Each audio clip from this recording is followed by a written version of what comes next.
உலகெங்கும் பரிசாற்றியவர் திரு மீனாட்சி அவர்கள்.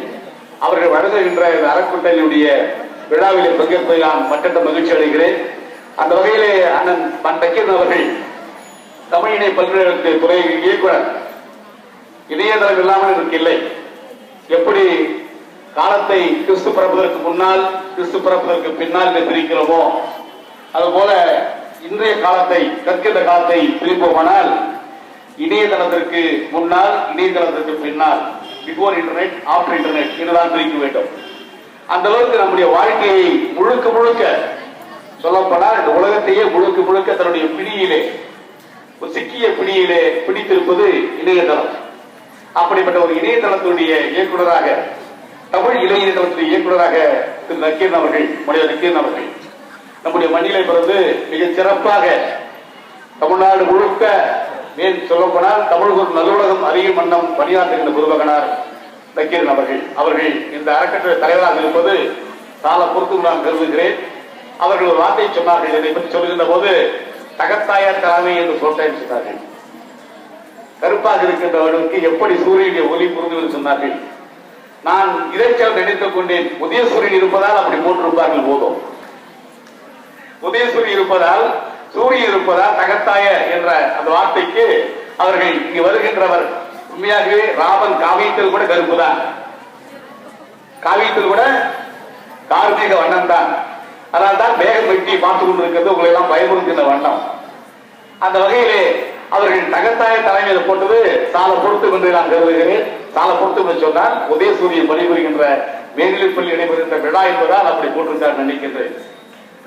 நான் இங்கே படிக்கின்ற மாணவ செல்வங்களுக்கு நான் இதை கூற விரும்புகிறேன். நீங்கள் எதை கற்பதாக இருந்தாலும், எப்படி கற்பதாக இருந்தாலும் மிக நேர்த்தியாக நான் சொன்னேன். பிரசன்டேஷன் ஆஃப் தி அவார்ட், இந்த பரிசை கொடுக்கின்ற அந்த பாணி இருக்கிறது, அதனுடைய பாங்கு இருக்கிறது, மிக பெச்சத்தகுந்த பாணியாக இருக்கிறது. அதிலே அளிக்கின்ற பிரமுகருடைய படங்களை மேலே போட்டு பெறுகின்ற மாணவருடைய பெயரை கீழே போட்டு அளிக்கின்ற தொகையை நீங்கள் அறிய வேண்டும். ஏன்னா உள்ள வச்சு கொடுத்தா வெறுங்கவர் கொடுத்தாங்களா இல்லைன்னு தெரியாது. அறிகின்ற வண்ணம் அழகாக மிக அற்புதமாக வடிவமைத்து அவர்கள் தந்திருக்கிறார்கள். அதுபோல நாம் செய்கின்ற காரியங்களிலே நீட்னஸ் மிக அற்புதமாக இருக்க வேண்டும். செய்கின்ற காரியங்கள் படிப்பற காரியமாக இருந்தாலும் சரி, செய்கின்ற காரியமாக இருந்தாலும் சரி, செவ்வனே செய்ய வேண்டும் என்பதுதான் மிக முக்கியம். அப்படி செவ்வனே செய்கின்ற போதுதான் ஒருவர் சிறைக்கிறார்கள், யாராக இருந்தாலும். நான் இங்கே ஒரு சின்ன ஒரு கதையை உங்களுக்கு, கதையல்ல வரலாற்று நிகழ்வை குறிப்பிட விரும்புகிறேன். கவிஞர் கண்ணதாசன் அவர்கள், கவிஞர் வாலி அவர்கள் மறைந்தார்கள். உங்களுக்கு தெரியலாம், தெரியும். மறைந்த சில நாட்கள் தான் ஆகியது. அப்படி உங்களுக்காக எழுதிய பாடல்கள் நல்ல பல பாடல்கள் உங்களுக்கு எல்லாம் மனப்பாடமாக இருக்கக்கூடும். திரைப்படங்கள் அத்தகைய வலிமை வாய்ந்தவை. வாலியும் வலிமை வாய்ந்தவர். வாலி என்றால் வலிமை வாய்ந்தவர். பார்க்கின்றவர்களுடைய பலத்தை பாதி பெறுகின்றவர் வாலி, காவிய வாலி. கவிஞர் வாலி அப்படித்தான். அவர்கள் பார்க்கின்ற, அவர்கள் படிக்கின்ற அந்த கவித்துவத்தை உள்வாங்கிக் கொண்டு வெளிப்படுவதிலே வாலி அவர்கள் ஒரு பெரிய காம்பவானாக திகழ்ந்தார் என்பதிலே யாருக்கும் ஐயப்பாடு இருக்க முடியாது. அப்படிப்பட்ட வாலிக்கு முன்னால் கவிஞர் கண்ணதாசன் அவர்கள் நம்முடைய தமிழ் திரையுலகத்தை கோலச்சு கொண்டிருந்தார்கள். அவர்கள் ஒரு அழைப்பின் பேரில் அவர்கள் ரஷ்யா செல்கிறார்கள். ரஷ்யா செல்கின்ற போது இசையமைப்பாளர் MS விஸ்வநாதனை அழைத்துக் கொண்டு அவர்கள் கொண்டு செல்கிறார்கள். அப்போது அவருடைய விமானம் பாகிஸ்தான் வழியாக செல்கிறது. விஸ்வநாதன், நாம் இப்போது பாகிஸ்தான் மீது செல்லுகின்றோம். இதற்கு முன்னால் பாகிஸ்தான் நம்மோடு தான் இருந்தது, தெரியுமா? அண்ணா தெரியாது. நான் நடந்தது அவருடைய புத்தகத்துக்கு சொல்லுகிறேன். பாகிஸ்தான் பறக்கின்ற போது அவர் கேட்கிறார்கள், பாகிஸ்தான் நம்மோடு தான் இருந்தது, இது உங்களுக்கு தெரியுமா விஸ்வநாதன் என்று இசையமைப்பாளர் விஸ்வநாதன் அவர் கேட்கிறார்கள். எனக்கு தெரியாது. அப்புறம் ஆப்கானிஸ்தான் மீது பறக்கிறது. ஆப்கானிஸ்தான் தான் அந்த காலத்துல இந்த காபூல் தான் அந்த நம்முடைய ஆரிய தலைவருடைய வழிகொண்டுலாம் இருந்தது. ஆப்கானிஸ்தான் தெரியுமான்னா எனக்கு தெரியாதுல்ல. சரி, ஒண்ணுமே தெரியாது, ஏதோ கூட வரேன் அழிச்சு போறது சொல்லி 2000 அழிச்சு போய் தாஷ்கண்ட் போயிட்டு அங்கே ஒரு சினிமா ஸ்டுடியோவில் அந்த இசையமைப்பாளருடைய அரங்கிலே அவர்கள் சென்று அங்கே அமர்ந்த போது திரு MS விஸ்வநாதனை யூ பெர்ஃபார்ம் என்று சொன்னார்கள். யூ பெர்ஃபார்ம் என்று சொன்னால் நீ இசையமைப்பு, நீ இசையை வெளிக்காட்டு சொன்னார்கள். ஆப்கானிஸ்தான் தெரியாத விஸ்வநாதன், பாகிஸ்தானை பற்றி தெரியாத விஸ்வநாதன் அவர்கள் அதை வெளிப்படுத்தி இசைத்திறமையை அப்படி அவர்கள் இசைத்திறமை வெளிப்படுத்திய போது அத்தனை ரஷ்ய பெருமக்கள் இருந்து கைத்தட்டி ஆரவாரித்தார்களா.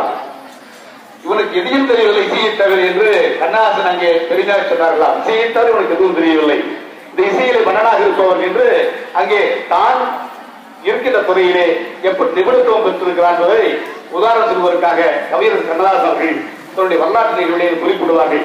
நான் எதற்காக சொல்லியிருந்தால் ஒன்றை பற்றி ஆராய்கின்ற போது படிக்கின்ற போது அதை நிபுணத்துவம் பெற வேண்டும். நிபுணத்துவம் பெற்றால் நிச்சயமாக வெற்றி நிச்சயம். அந்த வகையில் தான் இன்றைக்கு எதிரே அமர்ந்திருக்கூடிய மாணவ செல்வங்கள் தங்களுடைய பாடங்களிலே தங்களுடைய கல்வி பாடங்களிலே திட்டங்களிலே இருக்க நிலைமையை அனுசரித்து நமக்கு என்ன தேவை, டார்கெட் எது நமக்கு இலக்கு என்ற ஒன்றை உருவாக்கி கொண்டு அதை நோக்கி பயணப்பட வேண்டும். அப்படி பயணப்பட்டால் வெற்றி நிச்சயம். இன்றைக்கு பல பத்திரிகைகளால் வெற்றி நிச்சயம் என்று பல காட்சிகளை பல பள்ளியில் நடத்துகிறார்கள். அவர்கள் சொல்லி நமக்கு வெற்றி வர வேண்டிய அவசியம் இல்லை. நமக்கு உள்ளே நமக்கு வெற்றி இருக்கிறது. அந்த வெற்றி ஏற்றுகின்ற திறமை உங்களுக்குள்ளேயாக இருக்கிறது. அந்த திறமையை நீங்கள் வெளிப்படுத்துகின்ற தருணம் நல்ல தருணமாக இருக்க வேண்டும். அதை நீங்கள் உங்களை தயார்படுத்திக் கொள்கின்ற விதம் மிக அற்புதமாக இருக்க வேண்டும். நான் ஒரு முறை கூட எங்களுடைய கல்லூரியில் பேசுகின்ற போது சொன்னேன், நானும் என்னுடைய அருமை சகோதரர் நடராஜன் அவர்களும் சென்னை தொலைக்காட்சி நிலையத்துடைய இயக்குனர் அவர்களும் நம்முடைய பாரத ரத்னா ஜவஹர்லால் நேருக்கு பிறகு பாரத ரத்னா விருது பெற்ற பாடகி எம்.எஸ். சுப்புலட்சுமி, நீங்களும் சொல்லுவாங்க கேட்கறீங்களா?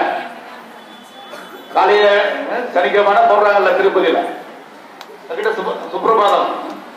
சுப்பிரபாதத்தை பாடிய எம்.எஸ். சுப்புலட்சுமி அவர்கள் பாரத ரத்னா விருது பெற்றவர்கள். அவர்களை காண்பதற்காக செல்கின்றோம்.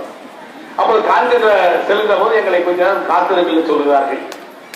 உலகம் முழுவதும் அறியப்பட்ட பாடகி, ஐநா சபையிலே பண்டிட் ஜவஹர்லால் நேரு முன்னிலையிலே ஐநா சபையிலே ஐக்கிய நாடு சபையிலே எல்லோருடைய முன்னிலும் பாடி புகழ்பெற்ற பாடகி, பாரத ரத்னா விருது பெற்ற பாடகி, சாகித்யம் என்று சொன்னால் அதற்கு சாட்சியாக அல்லது சொல்லப்போனால் இலக்கியமாக இருக்கக்கூடிய பாடகி அவருடைய வீட்டில் நாங்கள் காத்திருந்தோம். காத்திருந்த போது பிறகு அந்த அம்மையார் கீழே இறங்கி வந்தார்கள். வந்த உடனே எங்களை பார்த்து சொன்னார்கள், நடராஜனுக்கு லேட் ஆயிடுச்சு, அங்க நான் சாதகம் பண்ணிட்டு இருந்தேன் அப்படின்னாங்க. சாதகம் தெரியுமா உங்களுக்கு? சாதகம்னா பயிற்சி. அவ்வளவு வயதான, அவ்வளவு உதவி பெற்று, அவ்வளவு திறமை பெற்ற பாடகி சாதகம் செய்து கொண்டிருந்தேன். நாளைய கச்சேரியை இன்றைக்கு நான் ஒத்திகை பார்த்துக் கொண்டிருந்தேன் என்று மாநில எக்ஸாம் இல்ல, அந்த மாதிரி எக்ஸாம் அவர்கள் சாதகம் செய்து கொண்டிருந்தேன் சொன்னார்கள். நான் அப்போது மலைக்க போனேன். இந்த நிபுணத்துவம் அவர்களுக்கு வருவதற்கு காரணம் இன்றைய சாதகம். சாதகம் என்று சொன்னால் பயிற்சி. அப்படிப்பட்ட பயிற்சியை தங்களுக்குள்ளாக உருவாக்கி கொண்டுதான் இன்றைக்கு விற்பனர் இருக்கிறார்கள். நான் சொன்னேன் எம்.எஸ். விஸ்வநாதன் சொன்னேன். எம்.எஸ். விஸ்வநாதன் என்பவர்கள் சற்று குள்ளமாக இருப்பார். குள்ளம் என்று சொன்னால் உண்மையாக குள்ளமாக இருப்பார். மிக அற்புதமாக இன்றைக்கு இருக்கின்ற